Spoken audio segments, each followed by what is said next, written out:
제 입사동기 친구가 권해주더군요. 저를 진정으로 걱정해주는 친구는 그 친구밖에 없었던 것 같아요. 나중에는 그 친구 와이프까지 함께 만나 셋이 편안하고 좋은 시간도 갖게 되었고 진심으로 저 자신에 대해서 걱정도 해주셨어요. 저는 정신과에 다니면서 많은 생각을 했습니다. 이 인생에서 가장 중요한 사람은 바로 나인데 나 자신을 빼고 다른 것에만 너무 집착을 하다 보니 될 것도 안 되는 것 같더라고요. 이런 제 마음의 스트레스를 버려지고 얼마나 다짐을 하고 또 했는지 몰라요. 그렇게 제가 제 자신을 사랑하기 시작했고 마음이 한결 편안해졌을 때쯤 제게도 기적이 찾아왔습니다. 결혼 10년이 다 된 무렵 바로 자연 임신을 하게 된 것이죠. 얼마나 기쁜지 그날의 일을 아주 자세하게 일기장에 적어놓기까지 했었지 뭐예요. 제가 워낙 생리주의가 불규칙하고 평소에도 몸이 천근만근이었는지라 임신 사실을 좀 늦게 알게 된 것이 뱃속의 아이한테 미안하다고까지 적혀있네요. 날아갈 듯이 기분이 좋아 남편을 비롯한 온 가족들에게 알렸습니다. 그런데 생각처럼 남편과 시모의 반응이 좋지는 않았어요. 말까지 더듬으면서 축하한다고 얘기하는 남편의 말투에 뭔가 좋지 않은 기운이 역력했어요. 당신은 기쁘지 않아? 내가 임신한 게? 그런 말이 아니었어. 어디 있어. 세상 날아갈 듯이 기쁘지. 결혼 10년 만에 임신한 건데. 근데 왜 그렇게 별로인 태도야? 어머님도 그렇고 당신까지? 아이, 그거 당신 기분 탓이야. 그러면 임신했다고 동네 잔치하고 현수막까지 걸어야 되나? 고생했어 우리 와이프. 뭐 먹고 싶은 거 있으면 말해. 시큰둥한 반응에 기분은 좋지 않았지만 임신 사실을 알고 나서부터 입덧이 너무 심해 저는 잠시 친정에 가 있기로 했습니다. 친정엄마의 극진한 보살핌을 받으며 손 하나 까딱하지 않고 회사만 다녔던 것 같아요. 임신 8개월이 되어갈 때쯤에는 육아휴직까지 내고 본격적으로 집에서 아이를 맞을 준비만 했었고요. 아이를 만날 생각에 설레어서 그런지 밤에 잠도 잘 오지 않고 그렇더라고요. 남편은 회사가 많이 바쁘다고 하면서 출장도 갔고 퇴근도 늦었어요. 하지만 저는 그때 남편보다는 뱃속의 아이에게 온 관심이 집중되어서 별로 대수롭지 않게 생각했죠. 태교라고 좋은 건 모두 다 했던 것 같아요. 영화나 드라마도 슬픈 것도 보지 않았고 늘 밝고 긍정적인 것만 보았습니다. 클래식 음악을 들으면 정서적으로 도움이 된다는 말에 평소에 듣지도 않는 지루한 모차르트 음악을 들었으며 적성에 맞지 않는 뜨개질까지 하면서 차분함을 유지하려고 했었죠. 그리고 제가 최근까지 알았던 우울증 때문에 혹시라도 아이에게 피해가 갈까봐 남편이 제게 관심을 두지 않는 것 같다는 생각을 하면서도 그 마음을 떨쳐버리려 노력했던 것 같아요. 산모의 우울한 감정이 아이한테까지 미친다고 하잖아요. 절대로 그렇게 되면 안 된다는 생각 때문에 정말 혼신의 노력을 다했습니다. 10달을 뱃속에 품었던 아이가 드디어 태어났습니다. 노산이라 그런지 힘도 잘 주지 못하고 진통만 하다가 결국 수술을 택했고 아주 예쁜 공주님을 품에 안게 되었어요. 정말이지 너무나 어렵게 갖게 된 아이라서 그런지 아이를 낳고 나서의 감동은 상상을 초월할 정도였어요. 남편은 회사가 바빠 병실에 있는 내내 제 곁을 지키진 못했지만 제 곁에는 친정엄마가 계셨기에 든든했습니다. 친정엄마가 남편에 대해서 못마땅해 하시면서 제게 말씀하셨지만 저는 애써 외면했어요. 아니 도대체 이 인간은 뭐가 그리 바쁜 일이 있다고 아이 낳자마자 바로 회사를 간대? 엄마가 언제 네 남편한테 뭐라고 한 적 있니? 그래도 이거 너무하잖아. 얼마나 어렵게 낳은 아이인데. 회사가 많이 바쁜가 봐 엄마. 난 괜찮아. 엄마가 내 옆에 있잖아. 그러니까 그만해요. 난 이제 아이 키우는 것만 집중할 거야. 서운한 마음을 애써 감춘 채 퇴원을 한 후 조리원으로 가게 되었어요. 산모를 집중적으로 회복할 수 있는 곳이었기 때문에 모든 시스템은 산모 위주로 돌아가는 곳이었습니다. 다른 곳보다 조금 비싸긴 했지만 그만큼 깔끔했기에 만족스러웠어요. 사실 이 조리원 비용을 미리 내주신 것도 저희 부모님이셨어요. 남편이 그때 돈이 넉넉하지 않다고 했고 시모 역시 병원비 때문에 힘들다고 하셨었거든요. 화끈한 친정엄마가 망설임 없이 내주셨기에 부담 없이 저는 이곳을 선택했었습니다. 하루 이틀을 지나게 되면서 그곳에서 굉장히 밝은 성격의 조리원 동기와 친해지게 되었어요. 태명 꼬물이 엄마라고 자신을 소개했는데 그 동기는 마치 저의 젊을 때의 모습을 보는 것처럼 큐애라고 명랑했죠. 친근감 있게 제게 언니라고 부르면서 자기랑 친해지자고 말을 먼저 걸던 그녀의 미소가 너무 예뻐서 저도 금세 친해질 수 있었습니다. 언니, 저보다 5살 위라고 하셨죠? 저 언니 가는 게 소원이었는데 제 언니 해주시면 안 돼요? 사실 여기 사람들 많은데 언니가 딱 제 마음에 들었거든요. 제가 이렇게 직진 스타일이에요? 그래, 그러지 뭐. 직진 스타일 정말 보기 좋다. 나도 그런 스타일이었는데 세상 풍파를 겪다 보니 좀... 풍파요? 무슨 풍파요? 언니처럼 능력있고 얼굴도 예쁜 사람이 풍파를 겪을 일이 뭐가 있어요. 풍파는 저 같은 사람이나 겪는 거예요. 저는 부모님도 안 계시고 눈칫밥 먹느라 잘 배우지도 못했거든요. 무슨 일인지 모르겠지만 힘내세요, 언니. 고마워. 자기랑 얘기를 하고 있으니 너무 힘이 난다. 이렇게 편안하고 웃고 떠드는 게 얼마만인지 몰라. 요즘은 조리원 동기 모임도 하고 그러는 거 아시죠? 우리 앞으로도 쭉 이렇게 잘 지내요, 언니?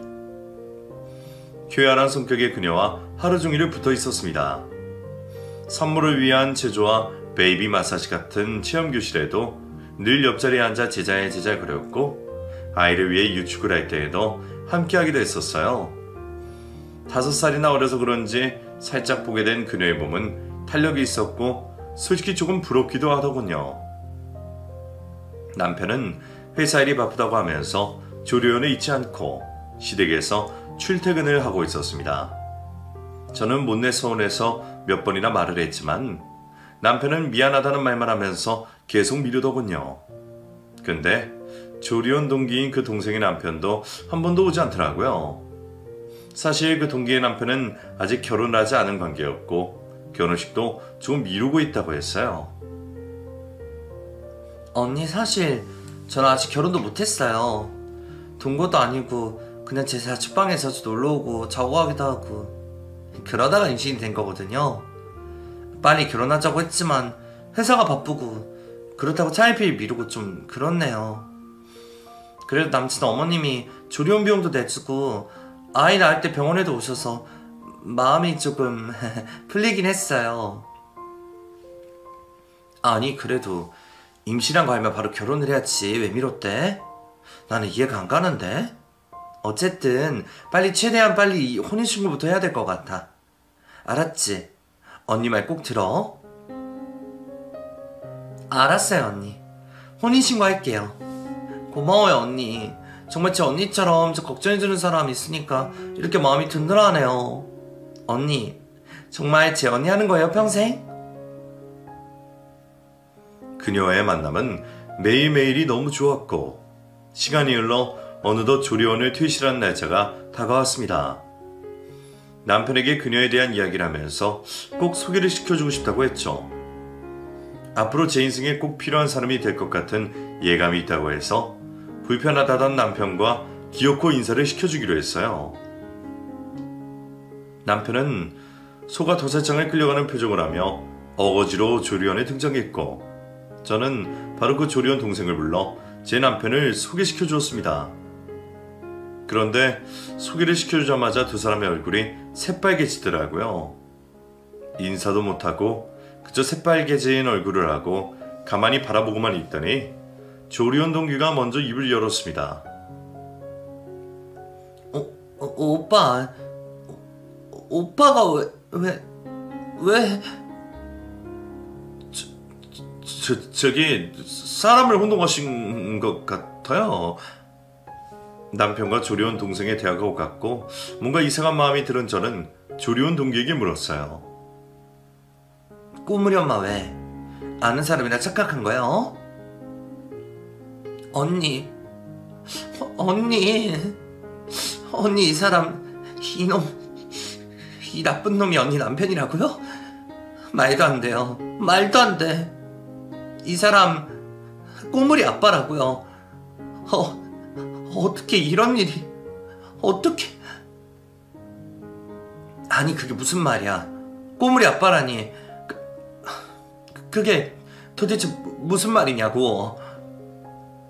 제 옆에 서 있던 남편은 황급히 자리를 뜨려고 했습니다.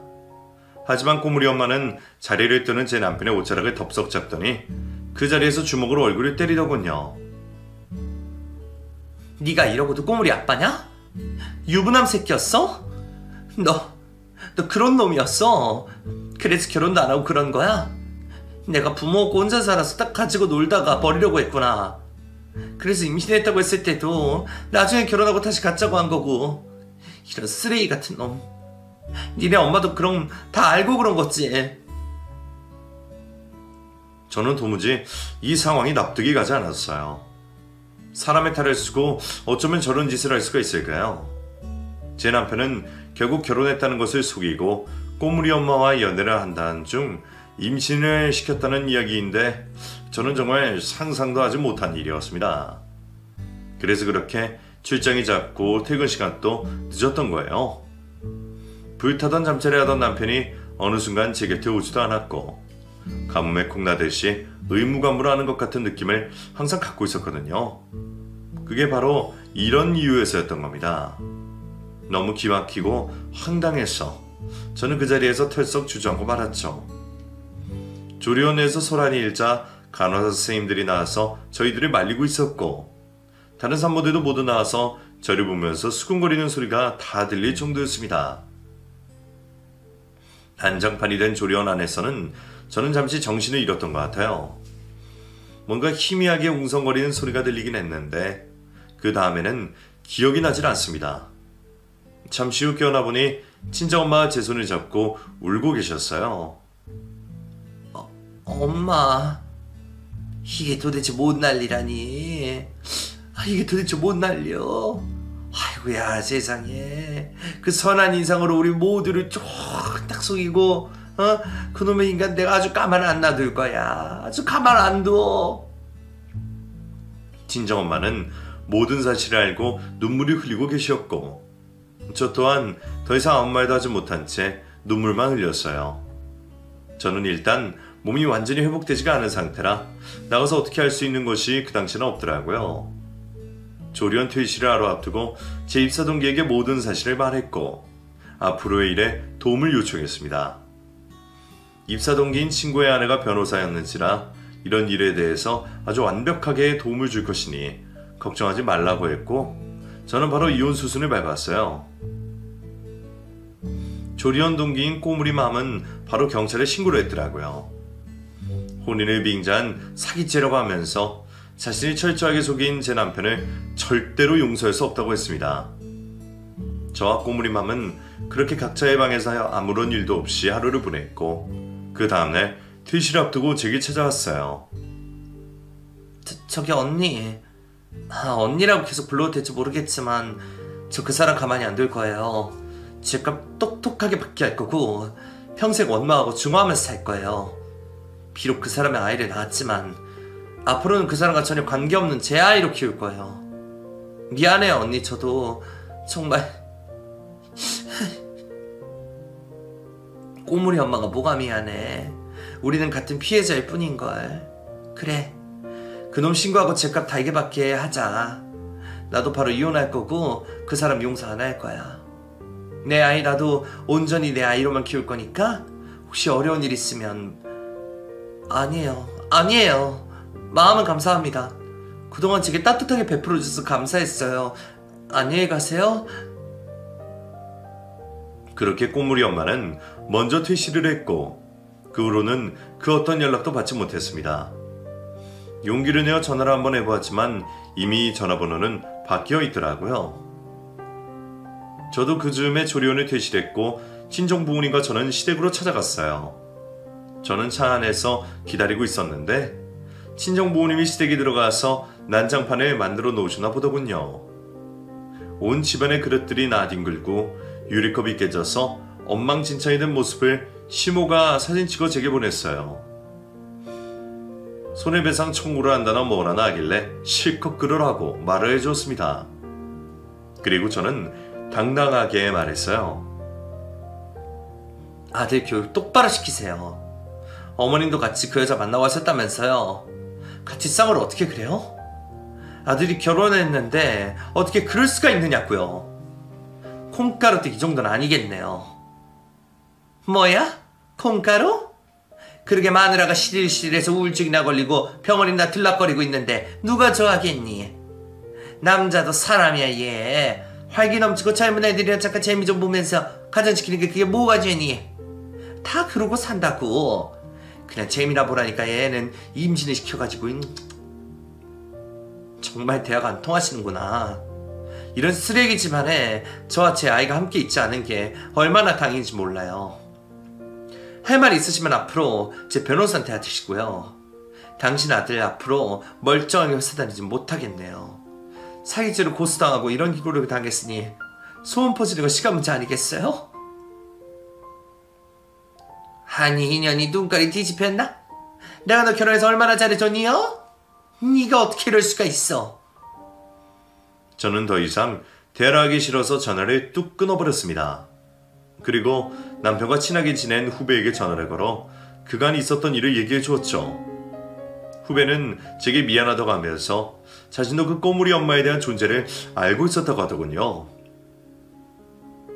형수님, 저도 정말 말렸어요. 많이 말렸는데 선배가 멈출 줄을 모르더라고요.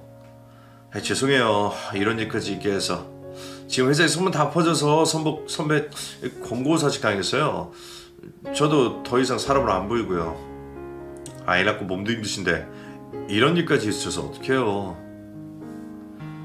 남편 후배는 제게 있는 사실 그대로를 말해주더군요. 저는 그 후로 남편을 차마 혼자서는 만나지 못하겠더군요. 혹시라도 제가 충격을 받아 쓰러질 수도 있을 것 같아서 친정엄마를 대동해서 남편을 만났어요. 남편은 너무나 뻔뻔하게도 자신은 그냥 잠깐 만나고 끝내려고 했는데 그 여자가 찰거머리처럼 붙어서 놔주질 않았다고 했습니다. 아니 뭐 내가 임신할 줄 알았나? 지우라고 몇 번이나 말했는데. 그리고 그 조리원은 우리 엄마가 해준 거야. 근데 당신도 거기를 선택해서 그래서 내가 거기도 못 간 거고. 뭐? 그걸 지금 말이라고 해? 네 애인 조리원이랑 똑같아서 못 온 걸 나한테 말이라고 하는 거냐고? 나라고 왜 얘기 안 보고 싶었겠어? 나라고 당신이 임신한 게 안 좋겠어. 근데 걔가 며칠 전에 임신했다고 말한 상태라서 내가 마음이 복잡해서. 저는 그만 철썩 소리가 나도록 아주 세게 남편의 뺨을 갈겼습니다. 더 이상 말하지 마. 그 어떤 말도 하지 마. 이 쓰레기 같은 놈아. 너는 사람을 그냥 네 놀이객감으로만 삼는 놈이야. 내가 아이 못 가져서 힘들고 스트레스 받고 우울증까지 겪을 때 넌 놀려고 다른 여자 찾은 거였냐? 그걸 니네 엄마도 응원해준 거고. 그래 됐다. 너네 식구들은 그렇게 평생 살아라 알았냐? 여보, 저기 근데 있잖아. 나 그래도 먹고 살긴 해줘야지. 자기가 우리 회사에다가 말 좀 잘해주면 안 될까? 갑자기 잘려서.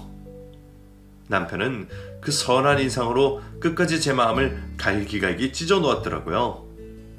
저렇게까지 말한 남편을 보고 너무 화가 나고 속이 답답해서 그 앞에 서 있기도 힘들더라고요.